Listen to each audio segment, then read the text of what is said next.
Et si la richesse ne garantissait ni la fidélité, ni l'amour véritable? Dans cette histoire bouleversante, une femme fortunée croit tout contrôler. Mais un test inattendu va révéler sa vraie nature. Et pendant ce temps, dans l'ombre, une domestique silencieuse observe. Avant de découvrir cette histoire jusqu'au bout, abonne-toi dès maintenant, active la cloche, et reste avec nous jusqu'à la fin. Tu ne vas pas croire ce qui va se passer. La caméra s'ouvre sur une somptueuse villa perchée sur les hauteurs d'une ville luxueuse, surplombant la mer. Le soleil du matin filtre à travers de grandes baies vitrées, inondant de lumière une cuisine ultramoderne en marbre blanc. Des fleurs fraîches sur la table. Des tableaux d'art contemporains sur les murs. La richesse est partout, mais discrètement élégante. Claire descend les escaliers en talons, habillée d'un tailleur de grande marque, le téléphone à l'oreille, déjà en train de négocier un contrat avec assurance. C'est une femme puissante, belle, sûre d'elle, issue d'une famille fortunée, et désormais à la tête de plusieurs sociétés d'investissement. Elle aime le pouvoir, l'ordre, le contrôle. Elle a bâti un empire, et elle le sait. Marc, lui, est à la terrasse, lisant le journal avec un café à la main. Il porte un pull en laine sobre, les cheveux légèrement décoiffés. Ancien ingénieur devenu entrepreneur à succès, il a toujours gardé les pieds sur terre. Ce n'est pas la richesse qui l'intéresse, mais les relations humaines, les idées, la simplicité. Lorsque Claire le rejoint, elle dépose un rapide baiser sur sa joue, mécanique, presque froid. « Tu as bien dormi ?» demande-t-il avec douceur. « Comme d'habitude. J'ai une réunion dans 30 minutes. Et n'oublie pas qu'on a le gala ce soir. » Aucune émotion dans sa voix. Juste des instructions. Marc la regarde, un sourire discret sur les lèvres, mais ses yeux trahissent une légère mélancolie. Il se souvient d'un temps où elle riait spontanément, où ils partageaient de longues soirées à rêver du futur. Mais ces moments semblent loin maintenant. Très loin. Les employés de maison s'activent en silence. La cuisinière dépose des pancakes qu'aucun des deux ne touchera. Aïssata, la domestique, passe l'aspirateur dans le couloir, jette un regard rapide à Marc. Elle l'observe souvent de loin. Elle voit ce que les autres ne voient pas. Elle voit un homme seul, au cœur même de sa maison. De l'extérieur, tout semble parfait. Sur les réseaux sociaux, Claire poste régulièrement des photos d'eux, souriant, habillés en tenue de gala, entourés de célébrités, voyageant de Dubaï à Paris. Les commentaires affluent. Le couple idéal, vous me faites rêver, objectif love. Mais derrière chaque cliché se cache une distance grandissante. Claire est rarement à la maison. Toujours en voyage, toujours en réunion, souvent avec d'autres hommes d'affaires, parfois plus. Marc fait tout pour sauver les apparences, pour maintenir l'équilibre. Mais il sent bien que quelque chose s'est brisé. Un soir, lors d'un dîner avec des amis, Claire ne cesse de couper la parole à Marc, de le corriger, de rire de ses anecdotes comme si elles étaient sans intérêt. Lui garde le sourire, mais son cœur se fissure un peu plus à chaque remarque. Tu sais, Marc est adorable, mais il n'a pas vraiment le sens des affaires. Dit-elle en riant à table. Les autres rient aussi. Marc baisse les yeux, gêné. Dans la voiture, en rentrant, il tente d'en parler. Elle élude. Tu exagères. Tu prends tout trop à cœur. Et encore une fois, le silence s'installe. Le même silence lourd que depuis des mois. Une absence de dialogue. Une absence d'amour. Un fossé invisible mais réel. Marc commence à se poser des questions. L'aime-t-elle vraiment? Ou l'aime-t-elle seulement pour ce qu'il représente? Pour le confort, les privilèges, les apparences. Et pendant ce temps, dans cette même maison, Aïssata, silencieuse, continue d'observer. Elle voit la souffrance dans les yeux de Marc. Elle sent que quelque chose est sur le point d'éclater. Ce que personne ne sait encore, c'est que le masque va bientôt tomber. Et ce qu'il révélera, changera leur vie à jamais. Le soleil commence à baisser sur la villa. La lumière dorée glisse sur les murs blancs, les jardins sont impeccables, taillés au millimètre. Mais dans les couloirs silencieux de cette maison, quelqu'un veille. Aïssata, 28 ans, originaire d'un petit village, vit dans une chambre discrète au fond de la maison. C'est la domestique, l'ombre invisible du quotidien. Chaque matin, elle se lève avant tout le monde. Elle prépare le café de Marc, trie les vêtements de Claire, s'assure que chaque détail brille, que chaque fleur est fraîche, que tout est parfait, même si personne ne la regarde. Mais Aïssata n'est pas une simple domestique. Derrière son silence, elle observe. Elle comprend. Elle ressent. Depuis plus de 2 ans, elle travaille dans cette maison. Et chaque jour, elle assiste, impuissante, à l'effondrement silencieux d'un couple que tout le monde admire. Elle se souvient du début. Quand elle est arrivée, Marc avait pris le temps de lui demander son prénom, de lui souhaiter la bienvenue, de lui offrir un jour de repos supplémentaire pour voir sa sœur malade. Claire, elle, ne s'est jamais vraiment intéressée à elle. Elle l'appelle la fille ou simplement toi. Aïssata n'a jamais protesté. Elle connaît sa place. Mais dans son cœur, elle distingue la différence entre ceux qui voient les autres et ceux qui les ignorent. Marc, lui, la regarde toujours avec respect. Il la remercie pour chaque service, même les plus simples. Un jour, il lui a même prêté un livre sur la littérature africaine, surpris de découvrir qu'elle aimait lire après avoir trouvé un recueil de poèmes oubliés dans le salon. Vous aimez les mots, Aïssata? Les mots sont les seuls qui m'ont toujours écouté. Depuis ce jour, une forme de lien silencieux s'est tissé entre eux. Pas de flirt, pas de gestes déplacés, simplement une reconnaissance, une bienveillance que personne ne voit, mais qui existe. Chaque fois que Claire élève la voix, chaque fois qu'elle humilie Marc devant des invités ou des employés, Aïssata est là.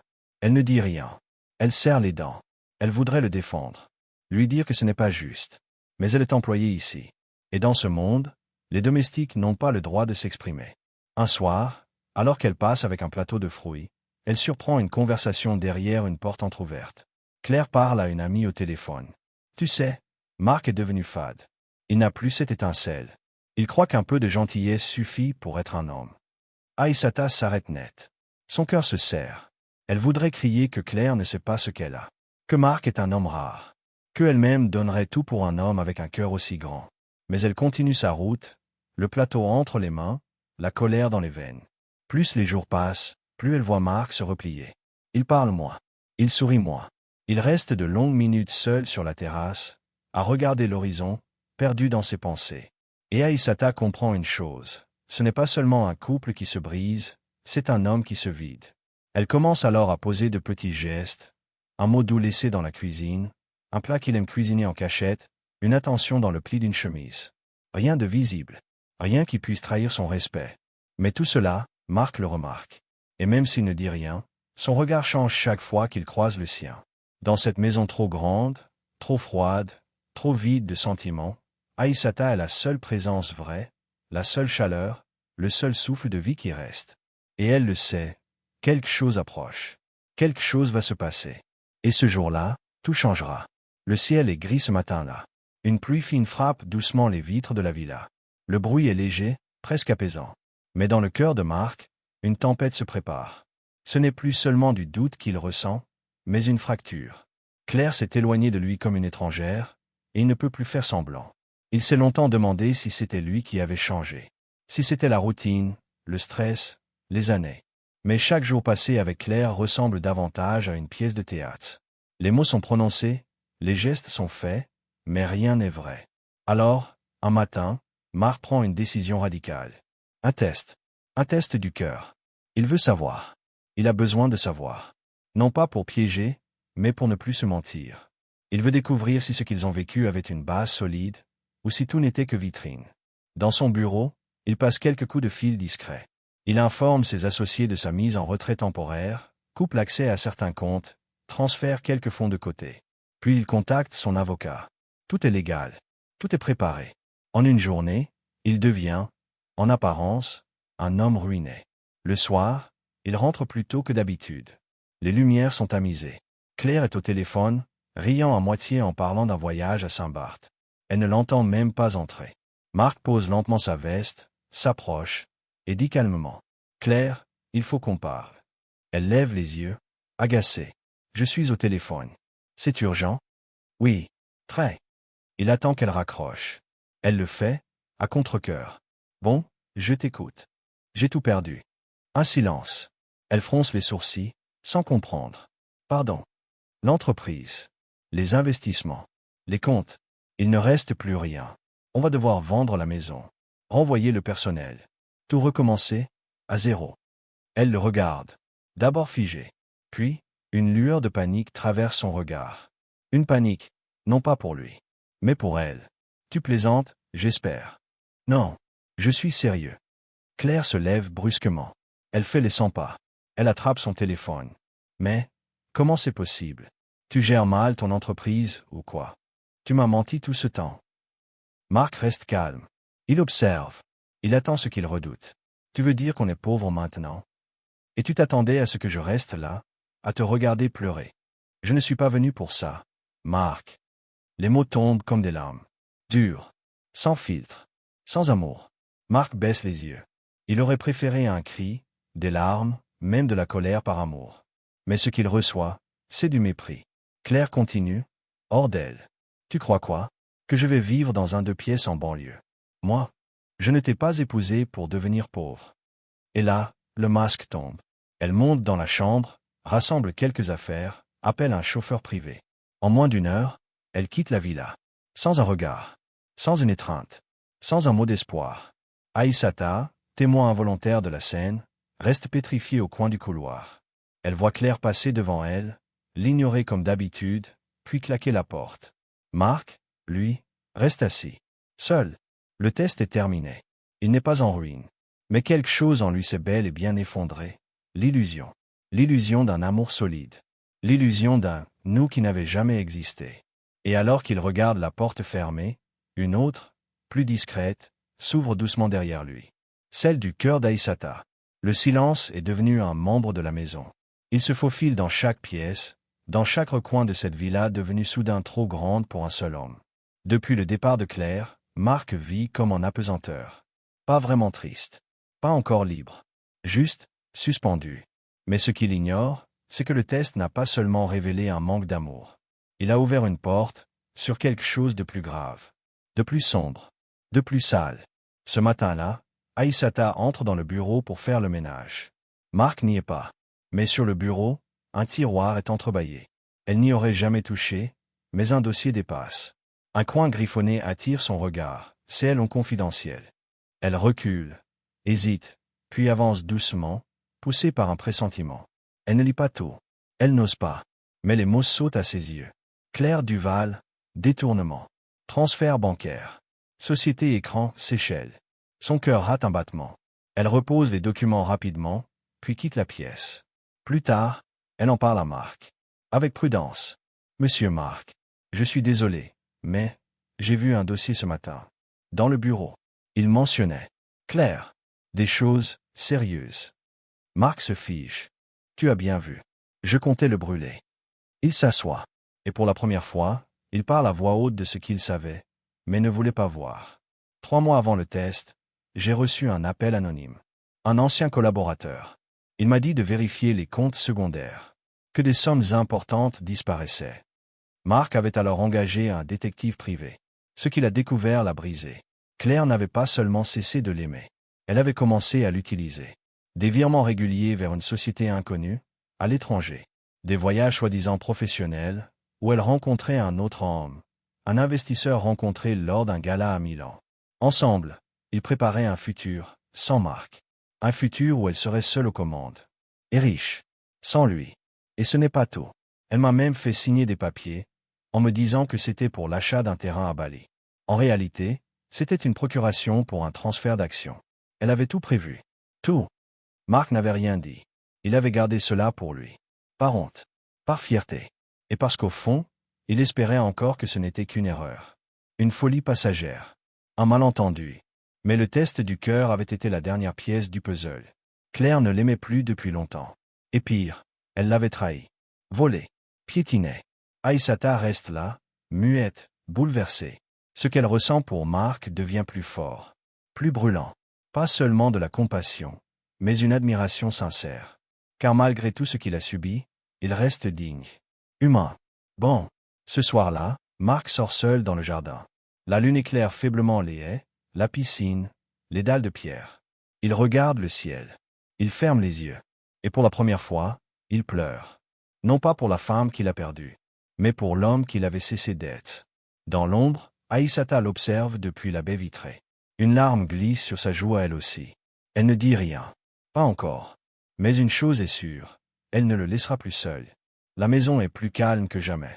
Plus froide aussi. Pourtant, dans ce silence lourd d'abandon et de vérité, un cœur bat. Un cœur discret, longtemps ignoré. Un cœur fidèle, solide, silencieux, mais prêt à aimer. Depuis la révélation de la trahison, Marc s'est retiré du monde. Il ne sort plus. Il ne répond plus aux appels. Il passe ses journées à lire, à marcher sans but dans la villa, ou a fixé l'écran noir de la télévision. Le choc a été violent, pas seulement à cause de l'argent, mais parce que l'homme qu'il était se croyait immunisé contre ce genre de chute. Il avait bâti sa vie sur le travail, la loyauté, la justice, et tout cela avait volé en éclats. Mais une présence reste, inébranlable, silencieuse, discrète, et pourtant de plus en plus évidente. Aïssata. Elle ne change rien à ses habitudes. Elle continue à faire son travail, avec soin, avec précision. Mais elle ajoute des petits riens, qui, jour après jour, deviennent des tout. Une serviette chaude déposée sur le fauteuil après sa douche. Un bol de soupe fumante posé sans un mot quand il oublie de manger. Une couverture sur ses épaules quand il s'endort dans le canapé. Elle ne parle pas, mais elle parle. Marc le sent. Il le voit. Et un soir, alors qu'il rentre du jardin, il la surprend en train de chanter doucement en pliant le linge. Une chanson en bambara, douce comme une caresse. Il reste là, à la regarder, sans dire un mot. Quelque chose s'ouvre en lui. Un fil de lumière traverse l'ombre. C'est joli, ce que tu chantais. Une berceuse que ma mère me chantait quand j'étais petite. Il s'assied. Pour la première fois depuis longtemps, il a envie de parler. Et elle, de l'écouter. Alors il raconte. Il raconte son enfance, son premier amour, sa première déception. Il parle sans retenue, sans peur d'être jugé. Et Aïssata l'écoute, sans interrompre, avec une attention que Claire n'a jamais eue. Ce soir-là, la lumière revient doucement dans la villa. Dans les jours qui suivent, leurs échanges se font plus naturels, plus vrais.